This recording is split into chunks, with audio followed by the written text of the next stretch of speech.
आदरणीय अभिभावकों और प्रिय विद्यार्थियों, सुप्रभात। आज का सुविचार, अपना उद्देश्य ईमानदारी से करना ही सफलता का रहस्य है। दोबारा से सुविचार सुनिए। अपना उद्देश्य ईमानदारी से करना ही सफलता का रहस्य है। तो बेटा, हम जब कोई भी काम करें तो हमें अपना ईमानदारी से ही कार्य करना चाहिए, कोई छल कपट नहीं करना चाहिए। आज हम आज जो हम पढ़ने जा रहे हैं वसंत भाग 3 में पाठ 12, जिसका शीर्षक है सुदामा चरित, और इसके लेखक है नरोत्तम दास। तो बेटा, इस पाठ में सुदामा के बारे में श्री कृष्ण भगवान के जो बहुत ही अच्छे मित्र थे वो कौन थे? सुदामा।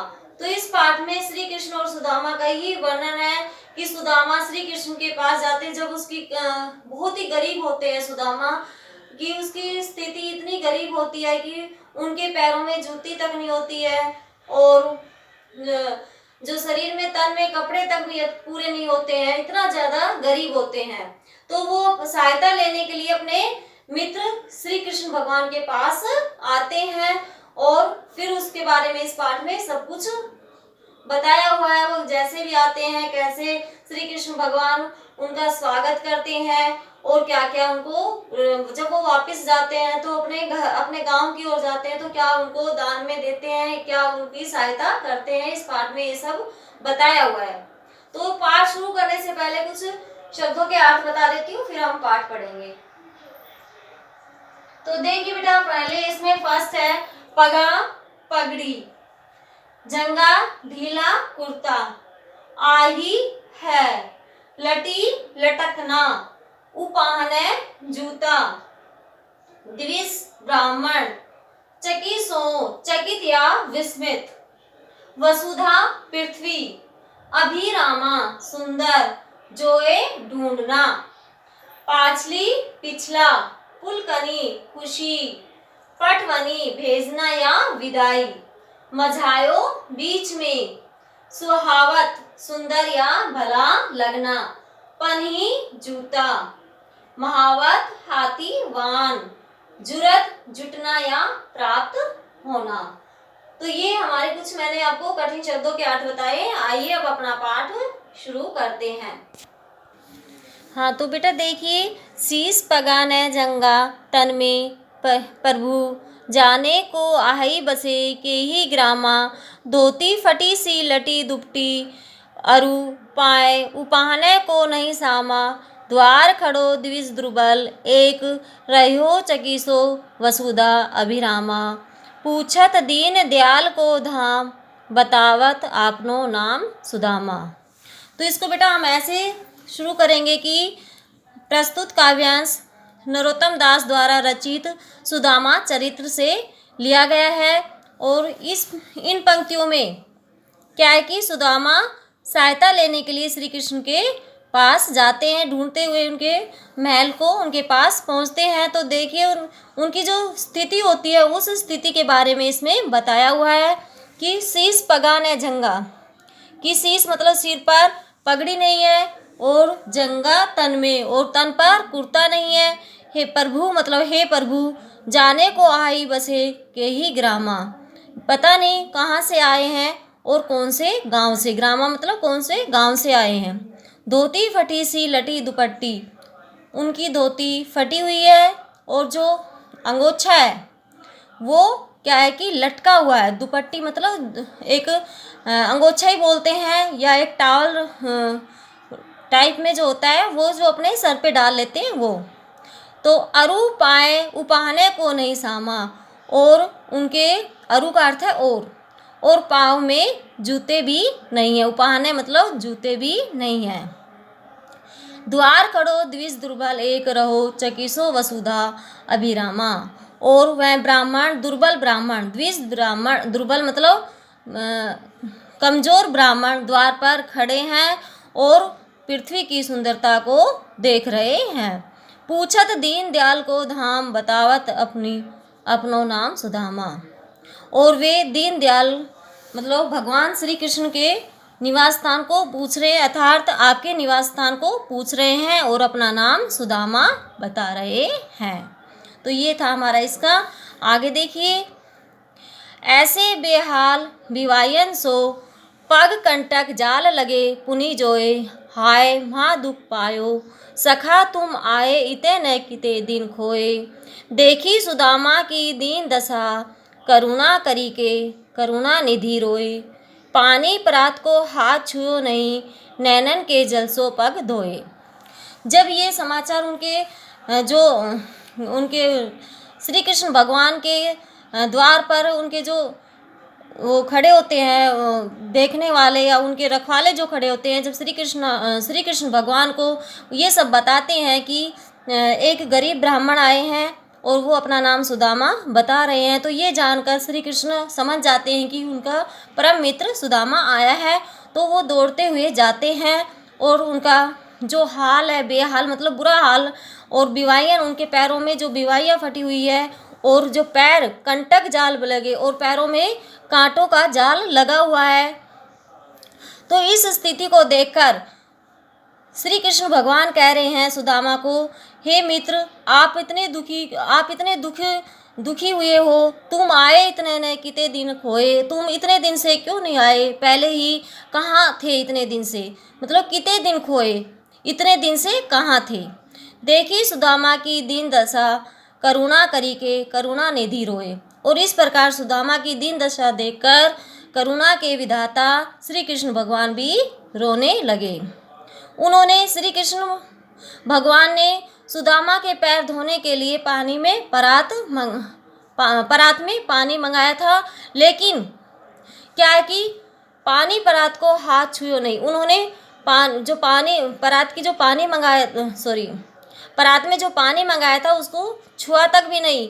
नैनन के जल सो पग धोए, और उनके जो अश्रु रूपी जल थे उनसे ही उनके पैर धो डाले। आगे देखिए, कछु भाभी हमको दियो सो तुम काहे न देत, चापी पोटरी काख में रहे को कही हेतु। ये कह रहे कि मेरे लिए हेतु मतलब मेरे लिए भाभी ने जो कुछ उपहार दिया है तुम मुझे क्यों नहीं दे रहे हो। चापी पोटरी काख में, अपनी काख में पोटली को क्यों छुपा रखा है। आगे चना गुरु मातु देते लए तुम चाबी हमें नहीं दीने, श्याम कहो मुस्काए सुदामा सो चोरी की बान में हो जू परवीने। पोटरी काख में चापी रहे तुम खोलत नहीं सुधा रस भीने, पाछली बानी अजो न तजो तुम तैसई भाभी के तंदुल कीने। तो यहाँ पे आगे चने जब हम दोनों साथ में रहते, तो जब हम दोनों को गुरु माता ने चने चबाने के लिए दिए थे, तो तुम चाबी हमें नहीं दीने कि तुमने अपने हिस्से के भी चने चबा लिए थे और मेरे हिस्से के भी चने चबा लिए थे, मुझे नहीं दिए थे। श्याम जी, श्री कृष्ण भगवान मुस्कुराकर सुदामा से कह रहे हैं, चोरी की बान में हो जू परवीन, अभी भी आपको चोरी की बान में जो चोरी के स्वभाव में बहुत ही परवीन हो, निपुण हो। पोटरी काख में चापी रहे तुम खोलत नाई सुधा रस भीने, और अभी भी पोटली को काख में छुपा रखा है और जो अमृत रस से भीगे हुए चावल खोल नहीं रहे हो। पाछली बान अजो न तजो, पिछली बातें अभी भी आपने छोड़ी नहीं है। पिछली बातें कौन सी, चोरी की जो उनकी आदत बनी हुई थी वो भी आपने अभी छोड़ी नहीं है। तेसे ही भाभी के तंदुल की ने, और जो भाभी ने मेरे लिए चावल उपहार में दिए वो मुझे क्यों नहीं दे रहे हो। हाँ बेटा, आगे देखिए, वह पुलकनी वह उठी मिलनी, वह आदर की बात वह पठवनी गोपाल की, कछु न जानी जात घर घर कर ओढ़त फिरे तनक दही के काज, कहा भयो जो अब भयो हरि को राज समाज, हो आवत नाही हूँ तो वाही पठ्यो ठेली, अब कहियो समझाए के बहुधन धरो सकेली।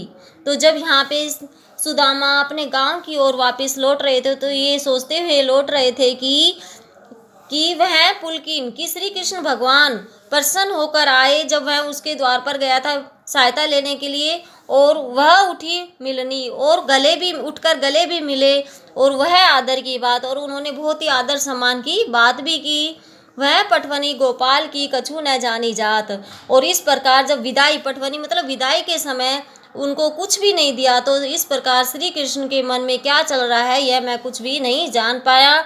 घर कर मैं तो भूल ही गया था कि घर घर ओढ़त फिरे तनक दही के काज, कि श्री कृष्ण भगवान तो थोड़े से दही के लिए घर घर घूमते थे। कहा भयो जो अब भयो हरि को रास समाज, क्या हुआ जब वह थोड़े से दही के लिए घर घर घूमते तो अब वो मुझे क्या देते। हो आवत नहीं हूँ तो वही पठो ठेली, हो आवत नहीं हूँ तो मैं तो आना ही नहीं चाहता था, बल्कि उन्होंने मुझे भेज दिया। उन्होंने मतलब उनकी जो पत्नी थी उन्होंने ज़बरदस्ती उनको भेज दिया था। अब कहो समझाई के अब मैं जाकर उनको समझा दूंगा कि बहु धन धरो सकेली, कि उन्होंने मुझे बहुत ज़्यादा धन दिया है, इसको संभाल कर रखो। आगे देखो, वैसो ही राज समाज बने गजबाजी घने मन संभ्रम छायो, कैंधो कैंधो परियो कहू मारग भूली, की फेरी के मैं अब द्वारका आयो, भोन बिलोक की वे को मन लोचत, सोचत ही सब गांव मझायो, पूछत पांडे फिरे सब सो, पर झोपड़ी को कछु खोज न पायो। जब सुदामा अपने गांव लौट गए थे वापस, तो उस समय वैसे ही राज समाज बने, तो उनको क्या दिखाई दिया कि उनका जो गांव था वैसे ही कैसा राज समाज, जैसे श्री कृष्ण भगवान की द्वारिका था वैसे ही दिखाई देने लगा। और गजबाजी घने घने मन संभ्रम भायो छायो सॉरी, तो वहाँ पे इसी तरह हाथी घोड़े सब कुछ मौजूद थे। इस तरह ये सब चीज़ें देखकर उनका मन आश्चर्यचकित हो गया, किनका, सुदामा का। केंधो परियो कछु मारक भूली, तो सुदामा ने सोचा कि शायद मैं अपने गांव का रास्ता भूल गया हूँ, फिरी के मैं अब द्वारका आयो, और मैं घूम फिर कर फिर से द्वारिका आ गया हूँ। ऐसा उन्होंने क्यों सोचा, क्योंकि जो उनका गांव था वो एक द्वारिका की तरह ही दिखने लगा। वो श्री कृष्ण भगवान की दया से या उन्होंने उनकी सहायता की। भौन बिलोकी वे को मन लोचत, सोचत ही सब गांव मझायो, कि भौन मतलब अपने घर को देखने में इच्छा उनके मन में, सुदामा ने अपने घर को देखने के लिए पूरे गांव को ढूंढ लिया, मतलब पूरे गांव में घूम गए थे। पूछत पांडे फिर सब सो, और सुदामा पांडे ने सभी से पूछा भी, पर झोपड़ी को कछु कहूँ खोज न पायो। उनकी जो झोपड़ी बनी हुई थी उसका कहीं भी खोज नहीं मिला, वो अर्थात उनकी झोपड़ी कहीं भी नहीं मिली, क्योंकि श्री कृष्ण भगवान की दया से उनकी झोपड़ी क्या है कि एक महल के रूप में बन गई थी। उनको इतना माल दिया था, इतनी धन संपदा दी थी कि उनको एक अमीर बना दिया गया था श्री कृष्ण भगवान ने सुदामा को। कह वह टूटी सी छानी हती, कह कंचन के अब धाम सुहावत, कह पग में पनी न हती, कह ले गजराजू ठाड़े महावत, भूमि कठोर पे रात कटे, कह कोमल सेज पे नींद न आवत, कह जुड़तो नहीं कोदो सवा, प्रभु के प्रताप में दाख न भावत। अब देखो बेटा, जब वह अपने गांव पहुंच जाता है, उसका घर एक झोपड़ी थी वो महल में हो जाती है। श्री कृष्ण भगवान की दया से सब कुछ राज ठाट जैसा द्वारिका में था ऐसा ही सुदामा को मिल जाता है। तो वह वहाँ पे वर्णन कर रहा है कि कह वह टूटी सी छानी हती, कि कभी यहाँ उनकी टूटी हुई झोपड़ी होती थी, कह कंचन के अब धाम सुहावत, और अब उनको ये सोने का महल कहाँ सुहाएगा, कहाँ सुहारा है। कह पग में पनी नहती, कभी पैरों में उनके पैरों में जूती नहीं होती थी, पनी मतलब जूती नहीं होती थी, और कहाँ आज थोड़ी सी भी दूर वो पैदल नहीं चलते हैं, जबकि उनको ले जाने के लिए हाथियों की लाइन लगी हुई है। भूमि कठोर पे रात कटे, उनकी जब वह सोते थे रात को भूमि पर ही सोते थे, उनकी रात भी भूमि पर ही कटती थी। कह कोमल सेज पे नींद न आवे, अब सुदामा कह रहे कि इस कोमल सेज पर जो अच्छे गद्देदार जो बिस्तर है उस पर अब नींद कैसे आए। कह जुड़तो नहीं को दो सवा, प्रभु के प्रताप में दाख न भावत।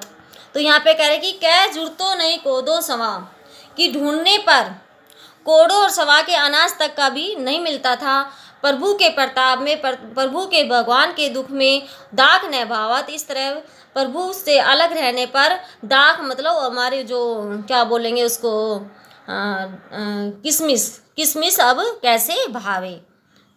तो ये बेटा हमारा चैप्टर था जो सुदामा और श्री कृष्ण के भगवान के बारे में बताया गया है कि श्री कृष्ण भगवान ने अपने मित्र की कैसे सहायता की है जब वह बहुत ही गरीब था, किस स्थिति में था। ये सब देखकर श्री कृष्ण भगवान ने सुदामा की सहायता की है। इस पाठ को समझना, अच्छे से पढ़ना। धन्यवाद।